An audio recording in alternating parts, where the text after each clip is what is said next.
नमस्कार। प्रभु राम के व्यक्तित्व और जीवन को समझने के इस प्रयास में आपका स्वागत है। यह वार्तालाप श्रृंखला राम को जानने, समझने और मन में बसाने के लिए है। इसमें मैं योगिता पंत अपने मार्गदर्शक एवं गुरु अनिल चावला जी के सम्मुख कुछ जिज्ञासाएं प्रकट करती हूँ और वे समाधान करते हैं। आइए इस वार्तालाप का आनंद लें। अनिल जी, बहुत बहुत स्वागत है आपका। नमस्कार। अनिल जी, पिछली बार आपने बताया था कि भरत गुहू से मिले थे और गुहू के मन में कुछ शंकाएं थी भरत को लेकर के, पर बातचीत के दौरान वो शंकाएं समाप्त हो गई थी। उसके बाद उन्होंने और भी वार्तालाप करी होगी वहाँ पे। बिल्कुल। भरत ने निषाद राज गुहू से पूछा कि मुझे बताओ उस रात्रि को क्या हुआ, जब मेरे भ्राता आए थे तो क्या हुआ। तो गुहू ने बताया कि हाँ, वो आए थे, हम लोग सब खाने पीने की सामग्री लेके आए थे, उनके सम्मुख हमने उनको दी और उन्होंने बड़े प्रेम भाव से सब कुछ स्वीकार किया। लेकिन फिर उन्हें अपने क्षत्रिय धर्म का ज्ञान आया और बोले, हम को लेना शोभा नहीं देता, हमारा काम देना है, तो मैं तुमसे लूंगा नहीं। मैंने स्वीकार कर ली, पर तुम आए हो, मैं तुम्हारा अवभगत नहीं कर पा रहा हूं, तो इन्हीं से मैं तुम्हारा अवभगत करता हूं, इसको स्वीकार करो। इस प्रकार उसने बताया। फिर बताया कि वो कैसे बातें करते रहे। रात को सीता और राम तो कुश की शैया पे सो गए थे और लक्ष्मण कैसे रात भर जागते रहे और कैसे अयोध्या को याद करते हुए विभिन्न बातें बताते रहे कि कैसे कैसे हुआ। सारी बातें उन्होंने बताई जी।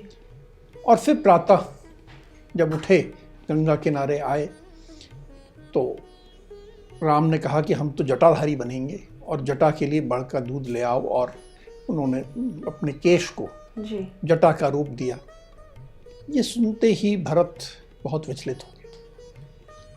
उसे लगा कि निश्चय ही जी राम का वन में रहने का निश्चय बहुत दृढ़ है और मैं शायद इसको अब नहीं बदल पाऊंगा। ये सोचते ही वो रोने लगा, बहुत दुखी हो गया, बहुत बेसुध हो गया। ये बात पूरे जो हुजूम था, पूरा जो काफिला था, उसमें फैल गई। जी माताएं आ गई कि क्या हो गया।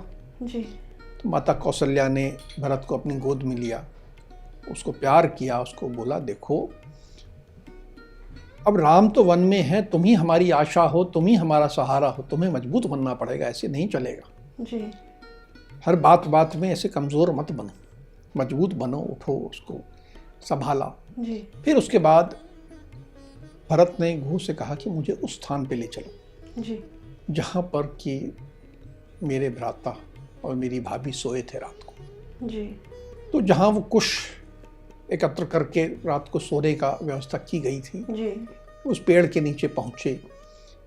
उस कुश को देखा तो ऐसा लग रहा था कि हाँ, वहाँ कोई कुछ दिन पहले सोया है। जी कुछ दबी हुई थी। तो भरत बड़े ध्यान से देखने लगे, बोले, हाँ देखो, ये लग रहा है कि मेरी भाभी सीता यहाँ सोई, उनके रेशमी वस्त्रों से कुछ धागे निकल के यहाँ लगे हुए हैं। जी तो वो और दुखी हो गया कि वो जो महलों में रहती थी, वो जो सब सुख भोगने के योग्य है, यहाँ कुश पे सोई थी और मेरे भ्राता भी यहीं सोए थे, मुझे धिक्कार है। फिर उसने कहा कि मैं तो बस प्रभु, अब मेरी एक इच्छा पूरी कर दे, सब देवगण मेरी एक इच्छा पूरी कर देना जी कि मैं राम को कहूँगा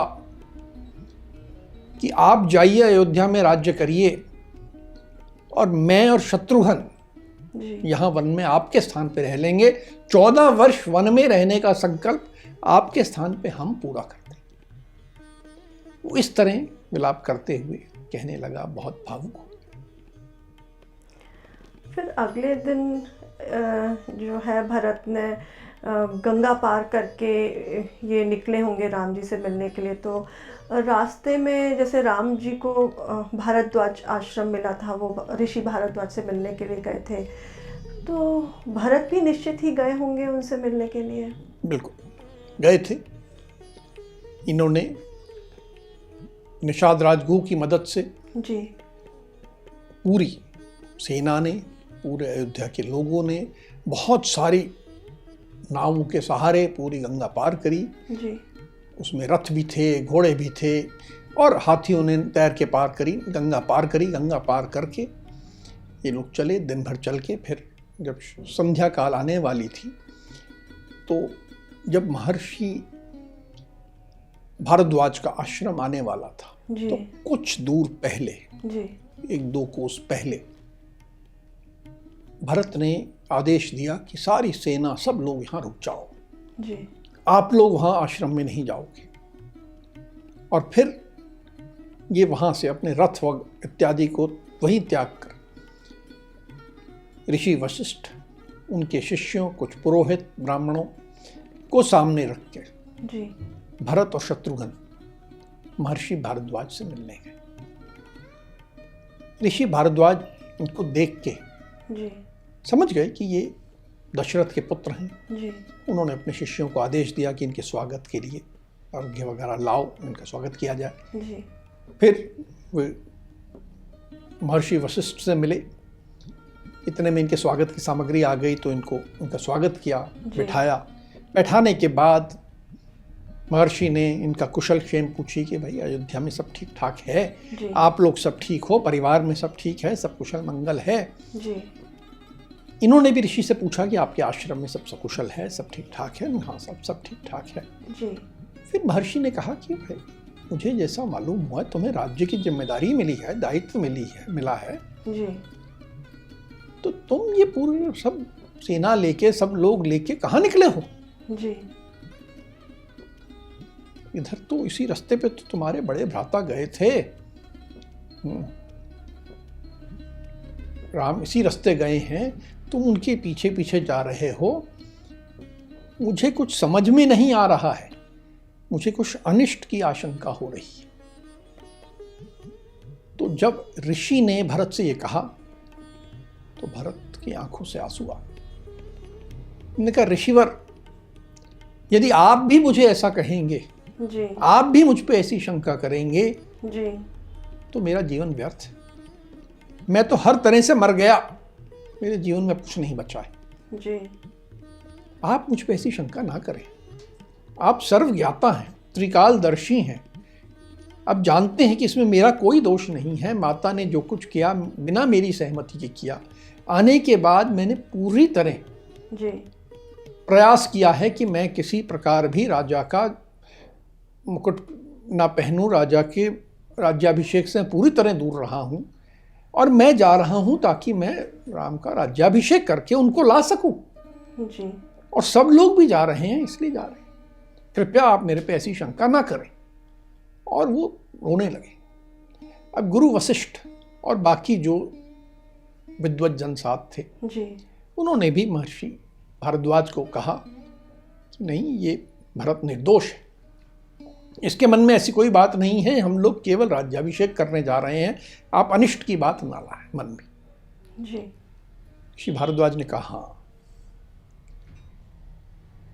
भरत को उन्होंने कहा कि मैं तुम्हारे मन की बात पढ़ने की क्षमता रखता हूं, मेरे को ये मालूम है कि तुम्हारे मन में यही है, जी लेकिन मैं चाहता था कि तुम कहो इस बात को, ताकि कहने से तुम्हारा निश्चय इस बात पे और दृढ़ हो जाए, तुम्हारा मन विचलित ना हो, ऐसा ना हो कि फिर सत्ता का कोई लालच आ जाए। अच्छी बात है, तुम ये अगर विचार लेके जा रहे हो तो मैं प्रसन्न हूं, मैं संतुष्ट हूं, और मैं तुम्हें आशीर्वाद देता हूं।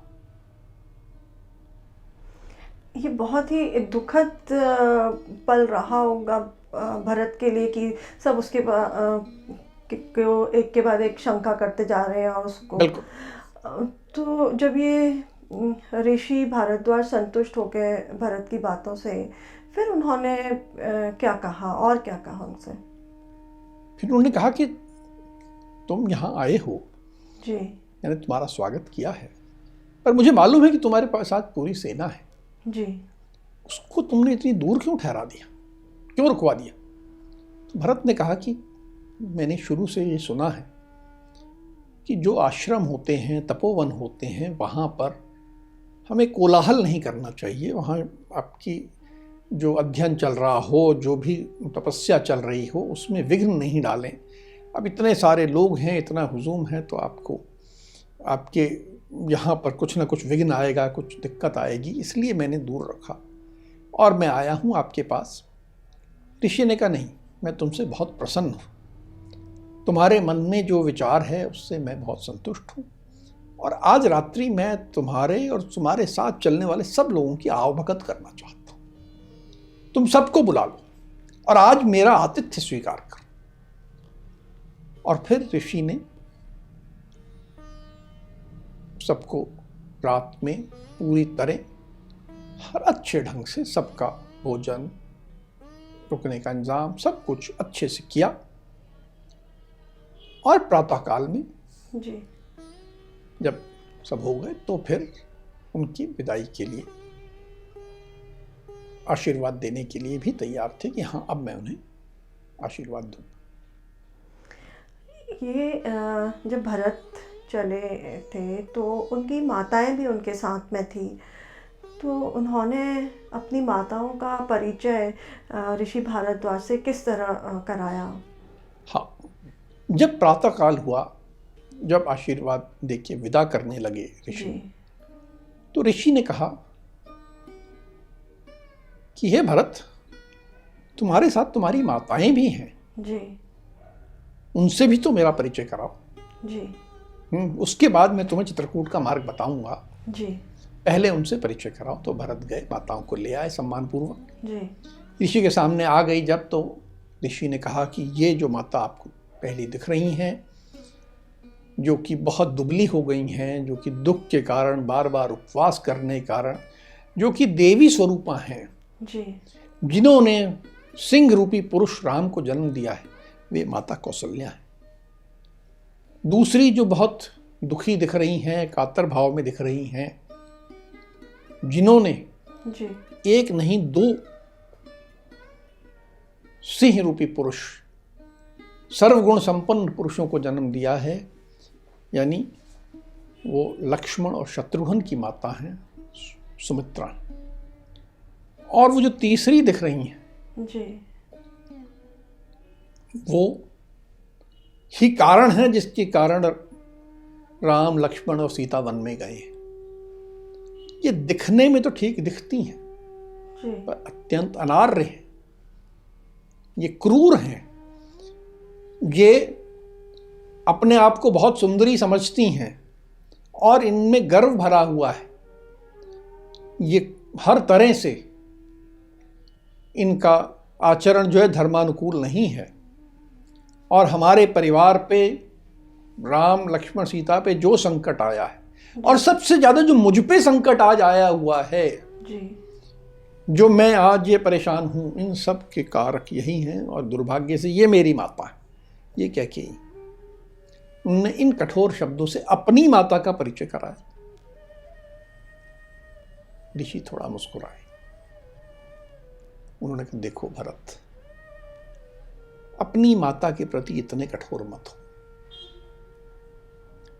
हाँ, आज तुम्हारे परिवार पे एक कष्ट आया है, दुख आया है, ये सत्य, पर यह भी समझ लो कि राम के वन गमन में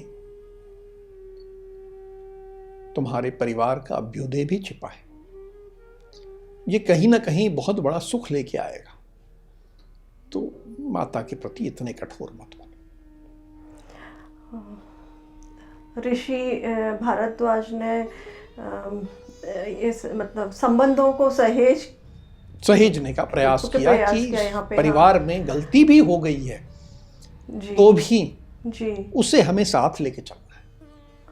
हमेशा जी, उसको गाली देते रहोगे, नीचा दिखाते रहोगे, तो परिवार तो नहीं चलेगा ना। जी, तो ऋषि का प्रयास ये था कि हाँ, परिवार जुड़ा रहे, परिवार जुड़ा रहे। जी।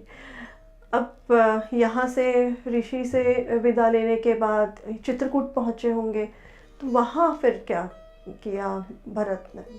देखिए, पूरे मार्ग में जी, निषाद राजगु, उनके मल्लाह और उनकी गुप्तचर की सूचनाएं उनके पास उपलब्ध थी, जी, तो उनके पास मार्ग तो उन्हें मालूम था। जी, यमुना पार की, वहाँ पहुँचे। वहाँ पहुँच के फिर भरत ने अपने सैनिकों को आदेश दिया जी कि देखो ये पहाड़ी है जिस पे कि मेरे भ्राता हैं, और इस पहाड़ी में बहुत सारे वन्य जीव हैं, हम सब इतने लोग जाएंगे तो कोलाहल बच जाएगा, तो हम लोग सब थोड़ा पहाड़ी से थोड़ा दूर, चारों तरफ पहाड़ी के फैल जाएं, और कोई भी सैनिक, कोई भी व्यक्ति पहाड़ी में कुछ भी किसी को नुकसान ना पहुंचाए, और सब यहाँ से बैठें, आप लोग सब यहाँ विश्राम करें, राम से मिलने जी मैं, शत्रुघ्न, गुह, उनके कुछ मल्ला जो राह जानते हैं, जी और ऐसे कुछ हम लोग चुने हुए लोग ही जाएंगे, बाकी सब यहाँ रुकें। जब राज्याभिषेक का तय हो जाएगा तो फिर हमको ले आएंगे, फिर राज्याभिषेक करेंगे, आप सब यहाँ रुकें। अर्थात वो किसी प्रकार का कोई, जिसे डिस्टर्बेंस कहते हैं, जी, जो जी। परेशानी पैदा करना नहीं चाहते थे।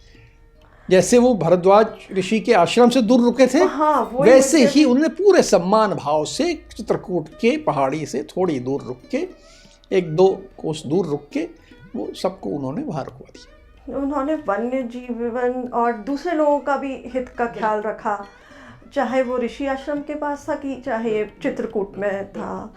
अब जब चित्रकूट पहुंच गए भरत, तो राम उस समय क्या कर रहे थे?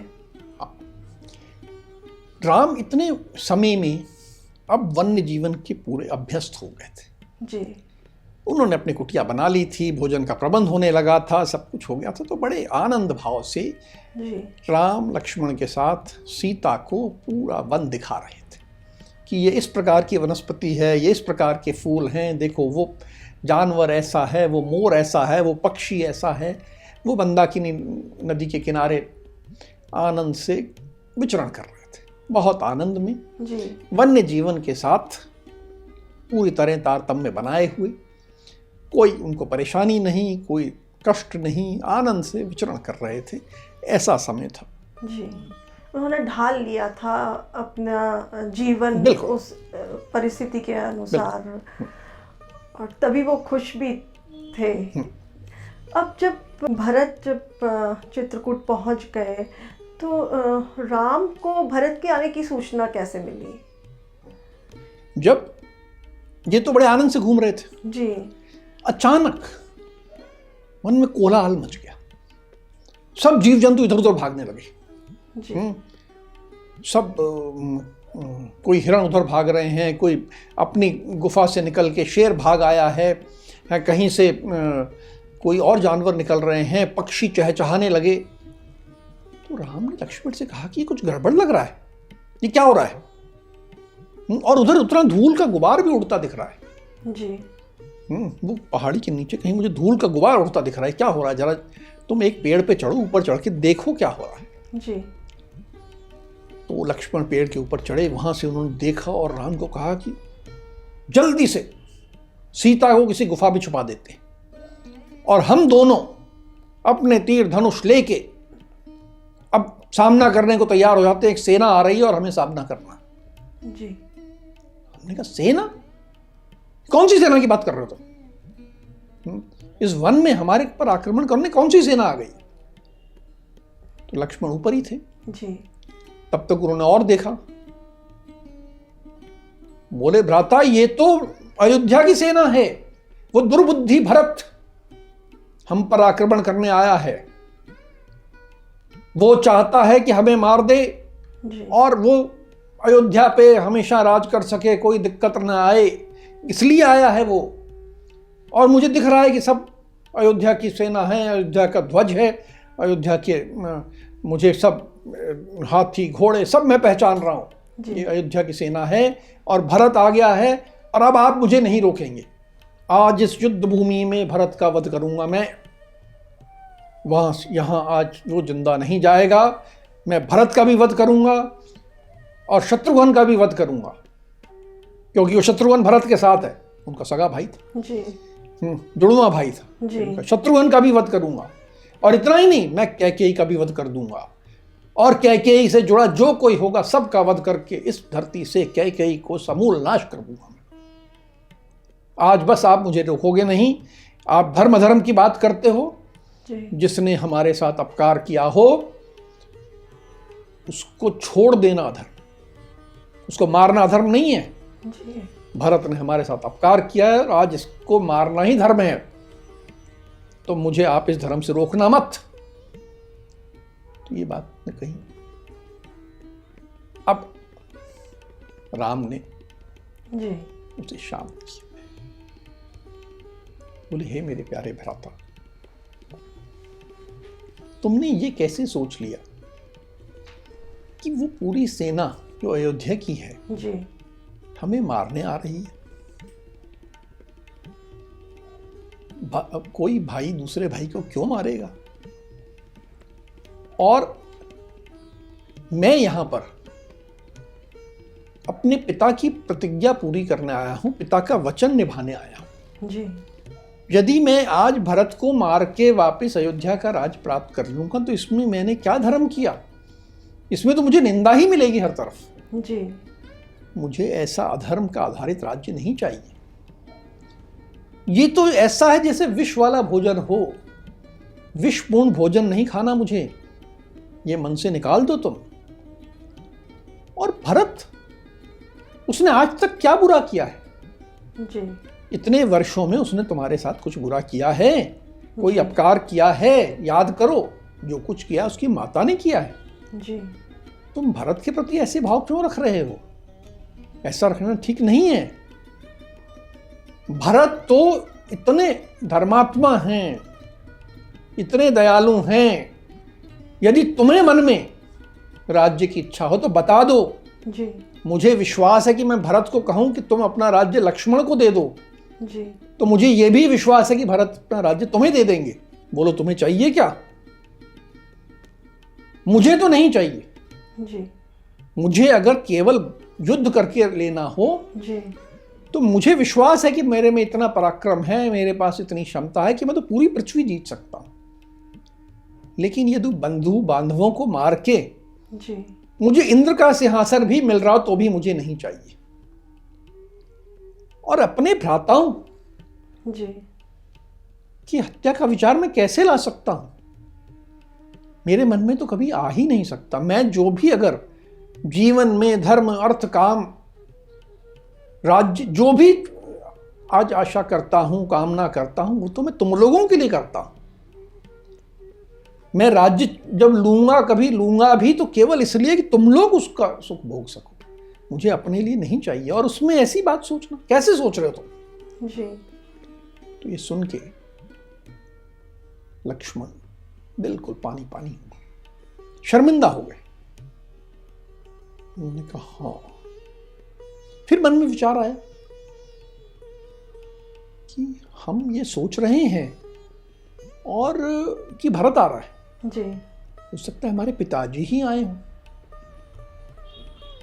राम ने कहा कि यह भी तो हो सकता है जी। कि पिताजी हमारे बिना बहुत व्याकुल हो गए हों जी। और उन्होंने कहा कि नहीं, मैं जाके राम को वापस लेके आता हूं। जी। अब जब भरत यहां आ गए हैं, हमारे ही लोग आए हैं, जी। तो अब धनुष तीर का कोई काम नहीं है, अब तो प्रेम की बात है। इस तरह करके जी। उन्होंने अपने भाई को भी संभाला।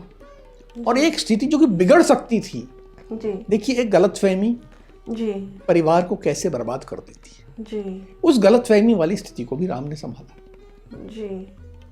ये संभालना, परिवारों में कई बार चीजें छोटी छोटी ऐसी गलतफहमियों से ऐसी बिगड़ती हैं कि पूरे परिवार बिगड़ जाते हैं। हाँ, बहुत संयम की जरूरत होती है। बिल्कुल संयम।